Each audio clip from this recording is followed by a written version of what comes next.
Gig.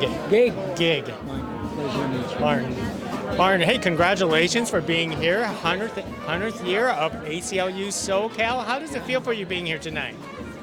Well, you know, this event was scheduled for last year because of the 100 years was 23. And so well, it's even bigger now because we had to postpone it. And we're delighted that it's coming together and coming together so well. Now more than ever, we need to understand our rights, our liberties, and our responsibility to cherish them, to fight for them, to ensure that everybody is included. That's really what this is about. Now, of course, you know, there are dozens and hundreds of issues out there. What is, you know, the top on your list yourself?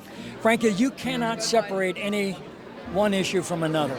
If somebody is being denied the right to vote, or if somebody is being denied, you know, employment because of their race or their gender or their religion or whatever, all of our rights are intertwined. You can't take the rights of one group or one person away without taking the rights of all away. We've gotten away from that, and we have to get back to it. We are responsible as well as entitled to our rights.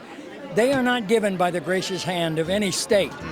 They are endowed by a higher state, and they are guaranteed to all people, all citizens of our country, and a good many countries across the world. But now, in today's world, with what's going on on every conceivable level, not the least of political, the rights are diminishing, and people are just trying to hang on to what they have as they witness the rights of others diminish, and that's the problem. And the old story about, you know, I didn't object when they came for the Jews because I'm not Jewish, and I didn't object when they came for the communists or the labor folks because I don't belong to a union and I'm not a communist. And so when they came for me, there was no one left to object to them taking me. That's what's at stake, basically.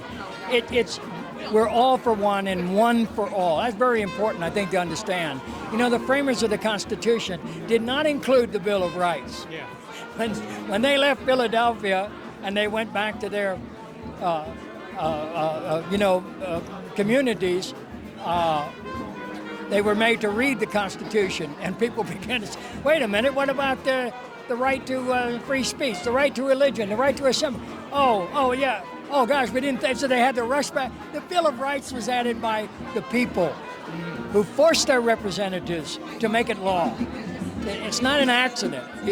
These rights came about because a community spoke up, and now a community is responsible for protecting them.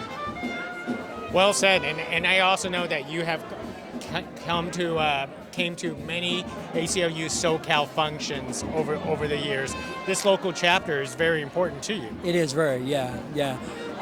Ramona Ripston, God love her, God rest her as well, was a dear friend who got me involved more than 35 years ago, and I was only sad that I wasn't involved before then. Because yeah, it is one of the most important organizations in the Southland, in the country, and yeah, and now more than ever, we need to stand up for each other. I may not agree with what you say, but I'll defend with my life your right to say it. That's been lost on a lot of people, you know.